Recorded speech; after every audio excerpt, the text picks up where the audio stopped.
السلام علیکم ورحمۃ اللہ وبرکاتہ۔ ماشاء اللہ حول ولا قوت الا باللہ العلی العظیم۔ اعوذ باللہ من الشیطان الرجیم، بسم اللہ الرحمن الرحیم۔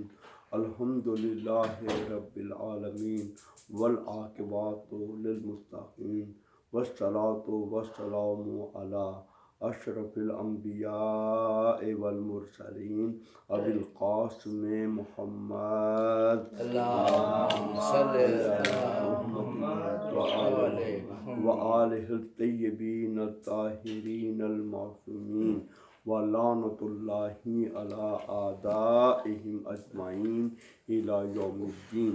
اما بعد فقد قال اللہ تبارک و تعالی فی کتابہ بسم اللہ الرحمن الرحیم بیدک الخیر انک علی کل شیء قدیر۔ صلوات بھیج دیجیے۔ اللہم صلی علی محمد وآلہ محمد۔ یہ ہم سب جو توحید پرست ہیں، جو توحید کو ماننے والے ہیں، بہت اچھی یہ دعا ہے، بہت اچھا یہ کلمہ ہے۔ اگر ہم اس کو ورد زبان بنا لیں تو ہماری مشکلیں یقیناً خدا حل کرے گا۔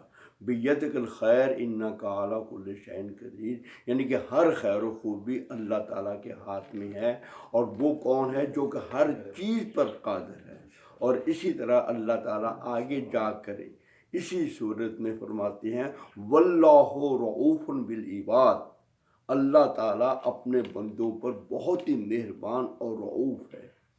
جب ہم اس کے واقعات دیکھتے ہیں تو ہمیں اللہ تعالیٰ کی رحمت ہی رحمتیں اور اللہ تعالیٰ کی قدرت ہی نظر آتی ہے، اور اللہ تعالیٰ یقیناً ہر چیز پر قادر ہے۔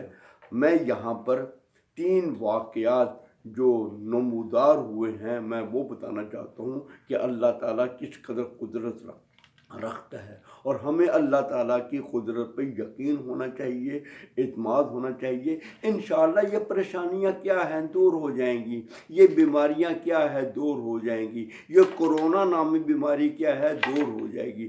اگر انسانوں نے بنائی ہے تو انشاءاللہ تعالیٰ شیطانوں کی طرف یہ بیماری جائے گی۔ تو مراد کہنی ہے جنہوں نے بنائی ہے، اور جو مظلوم لوگ مارے جا رہے ہیں اللہ تعالیٰ ان کو ضرور اس کا اجر دے گا، اور دعا ہے کہ اللہ تعالیٰ اس بیماری سے محفوظ رکھے۔ لیکن میرا مقصد جو ہے کہنے کا وہ ہے خدا پر اعتماد کرنا۔ اگر اللہ پر اعتماد رکھو گے یقیناً اللہ تعالیٰ آپ کو نجات دے گا۔ جناب ابراہیم علیہ السلام کا واقعہ ہے کہ نمرود نے ابراہیم کو ختم کرنے کے لیے، جناب ابراہیم علیہ السلام کے لیے، کہ وہ کسی طریقے سے دوسروں کے سامنے اپنی قدرت اور بادشاہت دکھانے کے لیے نمرود نے کتنی سنگین، کتنی بڑی آگ جلائی، لیکن جناب ابراہیم علیہ السلام کو جس پر اعتماد تھا ہر ایک کی مدد کو ٹھکرا دیا، لیکن جس پر اعتماد تھا اسی کا سہارا لیا۔ پھر آپ دیکھتی ہیں کہ اللہ تعالیٰ نے کس طرح جناب ابراہیم کو اس آگ سے بچایا اور محفوظ رکھا، اور دنیا والوں کو بتا دیا کہ اے خدا کے نام ماننے والوں سمجھ لو کہ خدا ہر چیز پر قادر ہے، وہ آگ کیا ہے ہر چیز کو ٹھنڈا کر دیتا ہے۔ دوسرا واقعہ ہم جب یہ دیکھتے ہیں خدا پر اعتماد کا، جناب موسیٰ علیہ السلام کے بارے میں، ان کی ماں کو کتنا یقین تھا خدا کے اوپر۔ جب وہ تلاشی کے لیے فرعون کے لوگ آتے ہیں، فرعون کی سپاہ آتی ہے، اور آ کر وہ پوچھتی ہے کہ تمہارے گھر میں بچہ ہے یا نہیں ہو، اس سے پہلے جناب ابراہیم موسیٰ علیہ السلام کی والدہ نے اپنے بچوں کے لیے کوئی جائے پناہ نظر نہیں آ رہی تھی، تو انہوں نے جلتے ہوئے تنور میں ڈال دیا۔ کس کے اوپر؟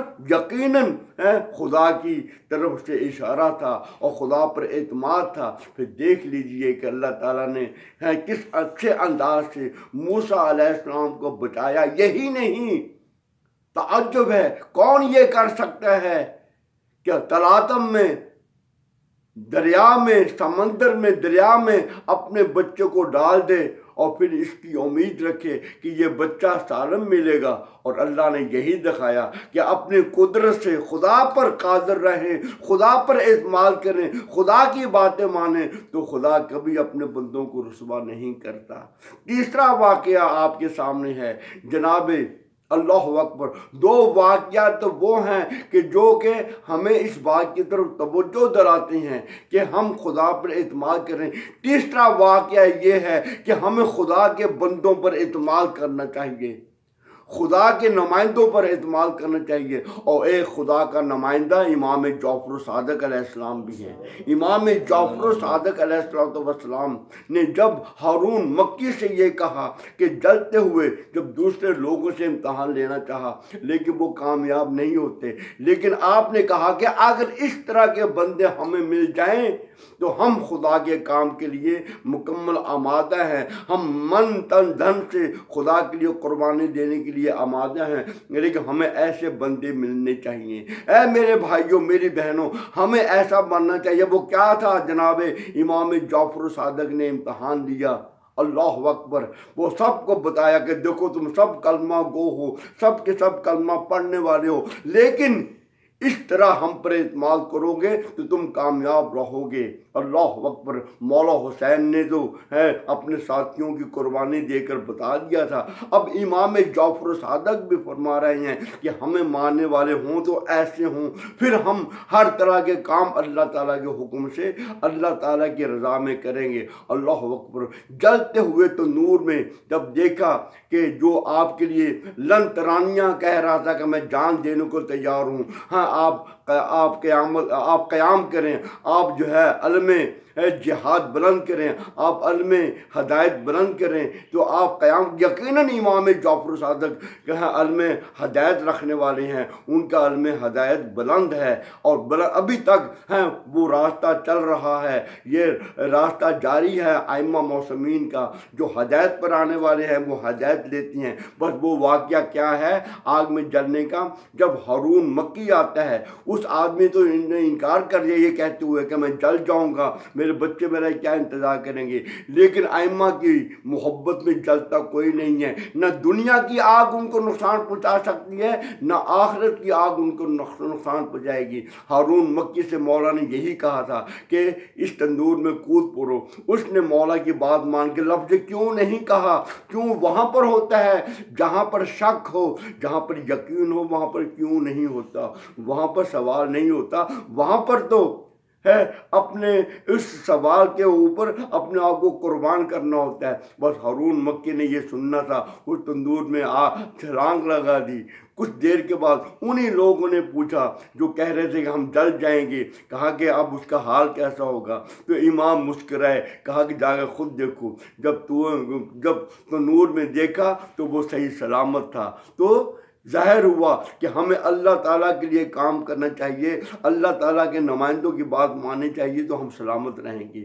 اب یہ ہمارا ماحول بہت ہی آشوب والا ماحول ہے، لیکن اس سے مراد یہ نہیں کہ ہم آشوب کے ماحول میں اپنے آپ کو برے کاموں کی طرف لے جائیں، خدا کی نافرمانی کی طرف لے جائیں۔ ہمیں ہر حالت میں خدا کا تابع فرما ہونا چاہیے۔ ہم ذاتی طور پر ہم چاہتی ہیں کہ دہائی سدھر جائے، لوگ سدھر جائیں، لیکن اپنے آپ کو نہیں سدھارتے۔ لیکن یہاں پر خدا نے کہا ہے کہ اپنے آپ کو سدھارو۔ اگر ہم سدھر جائیں گے تو سب سدھر جائیں گے، اگر ہم نہیں سدھر سکے تو کوئی نہیں سدھرے گا۔ تو میری دعا ہے کہ اللہ تعالیٰ ہمیں اپنے بندوں میں شامل فرمائے، اور ہمیں اللہ تعالیٰ اپنے کاموں میں اچھے انداز سے توفیق دے قربانیاں دینے کی اور اطاعت کرنے کی۔ ہمارے جتنے بھی بہن بھائی ہیں ان کی دعاؤں کو خدا قبول فرما، اور ہمیں اچھے انداز سے دین اسلام پر چلنے کی توفیق عطا فرما۔ تمام لوگوں کو، تمام انسانوں کو راہ ہدایت عطا فرما۔ ربنا تقبل منا انک انت السمیع العلیم برحمتک یا ارحم الراحمین۔ اللہم صلی علی